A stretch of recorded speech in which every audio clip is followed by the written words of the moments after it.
Ümumiyyətlə, biznes xarakterli obyektlərdə icarə vergisində hər hansı bir dəyişiklik həyata keçirilməyib. Yenə 14% olaraq qalır.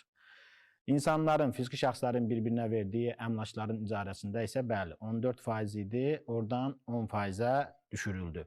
Düşünürəm ki, bu da vergilərə cəlb etmənin bir təşviq variantıdır. Müəllim, bəli, düzgün qeyd eləyir ki, daha aşağı olsa bəlkə insanlar vergi verərlər. Amma ümumiyyətlə, insanlar niyə vergi versin ki? Kim durduq yerdə vergi vermək istəyər ki? Belə bir məsələ də var. Bunun reallıqdan danışaq. Bugün mən əmlakımı verirəm, heç bir vergi ödəmirəm, sabah bir dəyişiklik oldu, mən durduq yerdə niyə vergi verim? Mən düşünürəm ki, birinci bu vergi ödəmədə bir təşviqat lazımdır ki, insanlar vergi ödəməyə çalışsınlar. Məsələn, gəlin, mən indi sahibkarlıq tərəfindən yanaşaraq deyəcəm.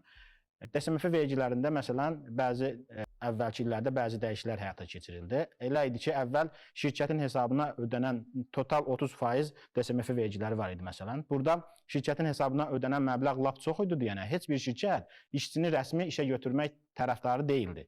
Elə bir marağı yox idi ki, işçini işə rəsmi götürsün. Amma sonra elə bir əla bir dəyişiklik elədilər ki, artıq şirkət baxdı ki, mən işçini işə götürəndə 20-22% DSMF vergisi verirəm, amma götürməsəm 30% vergi verəcəm, 20% mənfəət vergisi verəcəm, 10% də dividend.